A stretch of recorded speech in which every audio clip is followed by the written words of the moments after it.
नमस्कार दोस्तों, राधे राधे। स्वागत है आपका मेरे इस चैनल माँ धर्म गंगा में। चैत्र मास के दूसरे गुरुवार की हार्दिक शुभकामनाएं। गुरुवार का दिन भगवान विष्णु को समर्पित होता है और साथ में माता लक्ष्मी की भी पूजा की जाती है। गुरुवार के दिन स्नान आदि करके पीले वस्त्र धारण करने चाहिए और भगवान विष्णु की पूजा करनी चाहिए।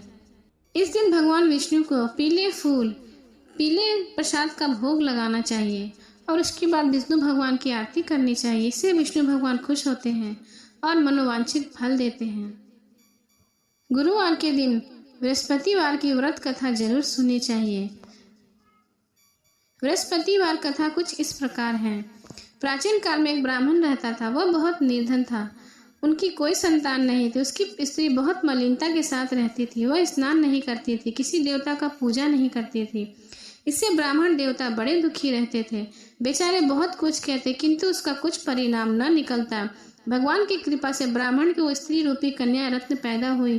कन्या बड़ी होने लगी। प्रातः काल स्नान करके विष्णु भगवान का जाप कर बृहस्पति व्रत का कथा करने लगी। अपने पूजा पाठ को समाप्त करके वह विद्यालय जाती तो अपने मुट्ठी में जौ भरकर ले जाती और पाठशाला के मार्ग में डालती जाती। तब ये जौ स्वर्ण के हो जाते। लौटते समय उनको बीन कर घर ले आती। एक दिन वह बालिका सूप में उस सोने के जौ को फटक रही थी। उसके पिता ने देख लिया और कहा, हे बेटी, सोने के जौ के लिए सोने का सूप होना जरूरी है। दूसरे दिन बृहस्पतिवार था। इस कन्या ने व्रत रखा और बृहस्पति देव से प्रार्थना करके कहा कि मैंने आपकी पूजा अगर सच्चे मन से की हो तो मेरे लिए सोने का सूप दे दो। बृहस्पति देव ने उसकी प्रार्थना स्वीकार कर ली। रोजाना की तरह वह कन्या जौ फैलाती हुई जाने लगी। जब लौटकर वह जौ बिन रही थी तो बृहस्पति देव की कृपा से उसे सोने का सूप मिला। उससे वह अपने घर ले आए और उसमें जौ साफ करने लगी, परंतु उसकी माँ का वही ढंग रहा। एक दिन की बात है, वह कन्या सोने के सूप में जौ साफ कर रही थी। उसी समय उस शहर का राजपुत्र वहां से होकर निकला। इस कन्या के रूप और कार्य को देखकर मोहित हो गया तथा अपने घर जाकर भोजन तथा जल त्याग कर उदास होकर लेट गया। राजा को इस बात का पता चला तो उसने मंत्री के साथ उसके पास गया और बोला, हे बेटा, तुम्हें किस बात का कष्ट है सो कहो। किसी ने अपमान किया अथवा सो और कारण हो सो कहो। मैं वही कार्य करूंगा जिससे तुम्हें प्रसन्नता हो। अपने पिता के राजकुमार ने बातें सुनी तो वह बोला, मुझे आपकी कृपा से किसी बात का कोई दुख नहीं है। किसी ने मेरा अपमान नहीं किया, परंतु मैं उस लड़की से विवाह करना चाहता हूँ जो सोने के सूप में जौ साफ कर रही थी। यह सुनकर राजा आश्चर्य में पड़ गया और बोला, हे बेटा, इस तरह की कन्या का पता तुम ही लगाओ, मैं उससे तेरा विवाह अवश्य करा दूंगा। राजकुमार ने उस लड़की के घर का पता बतलाया। तब मंत्री उस लड़की के घर पर गया। ब्राह्मण देवता को सभी हाल बताया। ब्राह्मण देवता राजकुमार के साथ अपनी कन्या का विवाह करने के लिए तैयार हो गए तथा विधि विधान के अनुसार ब्राह्मण की कन्या का विवाह राजकुमार के साथ हो गया। कन्या के घर से जाते ही पहले की भांति उस ब्राह्मण देवता के घर पर गरीबी का निवास हो गया। अब भोजन के लिए भी अन्न बड़ी मुश्किल से मिलता था। एक दिन दुखी होकर ब्राह्मण देवता अपनी पुत्री के पास गए। बेटी ने पिता की दुखी अवस्था को देखा और अपनी माँ का हाल पूछा। तब ब्राह्मण ने सभी हाल कहा। कन्या ने बहुत सा धन देकर अपने पिता को विदा किया। इस तरह ब्राह्मण के कुछ समय सुखपूर्वक व्यतीत हुए। कुछ दिन बाद फिर वही हाल हो गया। ब्राह्मण ने अपने कन्या के यहाँ गया और सारा हाल कहा तो लड़की ने बोला, हे पिताजी, आप माता जी को यहाँ ले आओ, मैं उन्हें विधि बता दूंगी जिससे गरीबी दूर हो जाएगी। वह ब्राह्मण देवता अपनी स्त्री को साथ लेकर पहुंचे तो अपनी माँ को वह समझाने लगी, हे माँ, तो प्रातः काल प्रथम स्नान करके विष्णु भगवान का पूजन करो तो सब दरिद्रता दूर हो जाएगी। परंतु उसकी माँ ने एक बात नहीं मानी और प्रातः काल उठकर अपनी पुत्री के बच्चों का जूठन खा लिया। इससे उसकी पुत्री को बहुत गुस्सा आया। एक रात को कोठरी से सारा सामान निकालकर अपनी माँ को उसमें बंद कर दिया। प्रातःकाल उसे निकाला और स्नान करा के पाठ करवाया। उसकी माँ की बुद्धि ठीक हो गई और फिर प्रत्येक बृहस्पति को व्रत रखने लगी। इस व्रत के प्रभाव से उसके माँ बाप बहुत ही धनवान और पुत्रवान हो गए और बृहस्पति देव के प्रभाव से इस लोक को सुख भोग कर स्वर्ग लोक को प्राप्त हुए। बोलो बृहस्पति देव की जय, विष्णु भगवान की जय, लक्ष्मीपति नारायण की जय। गुरुवार व्रत कथा के बाद जरूर सुननी चाहिए बृहस्पति देव की आरती। ओम जय बृहस्पति देवा, स्वामी जय बृहस्पति देवा, छिन छिन भोग लगाऊं कदली फल मेवा। ओम जय बृहस्पति देवा, तुम पूरन परमात्मा, तुम पिता जगदीश्वर तुम सबके स्वामी। ओम जय बृहस्पति देवा चरणामृत निज निर्मल सब पातक हरता सकल मनोरथ दायक कृपा करो भरता।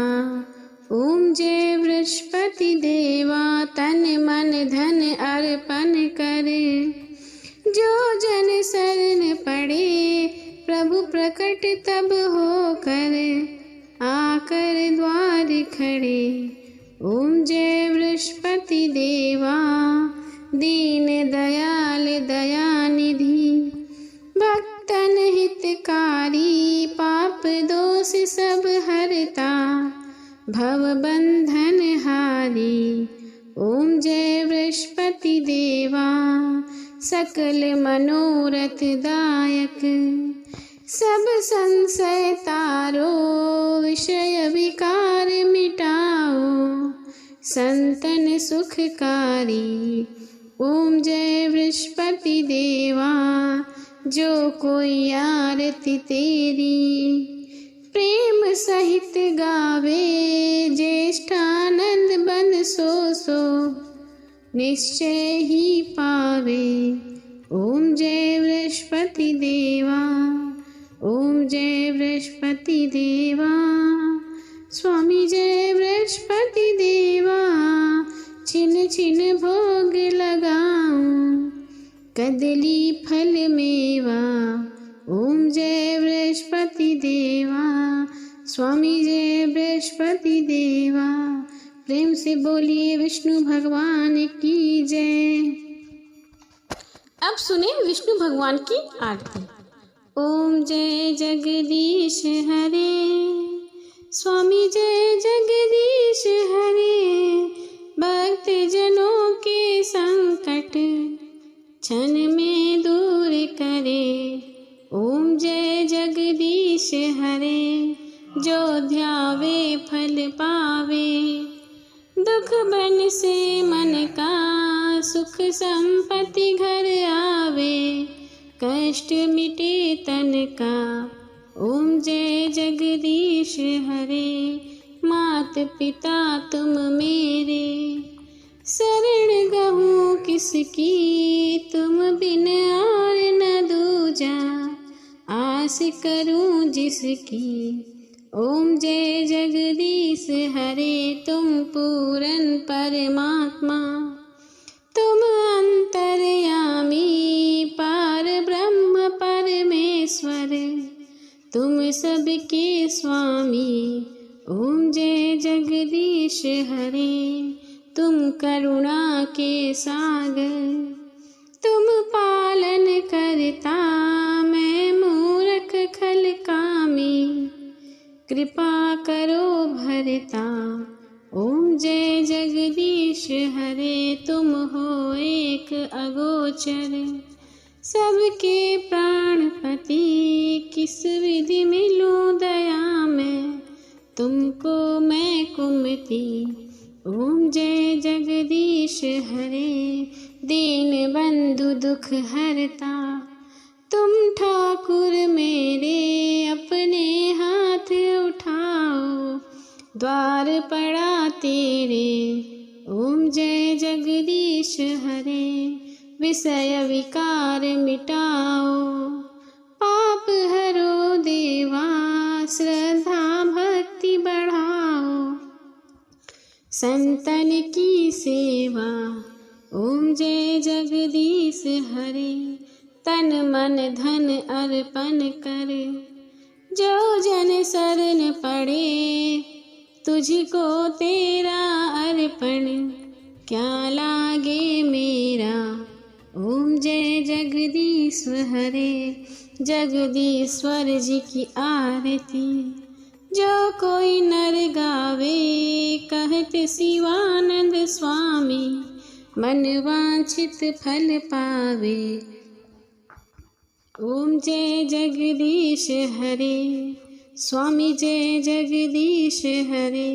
प्रेम से बोलिए बृहस्पति महाराज की जय विष्णु भगवान की जय, माता लक्ष्मी की जय।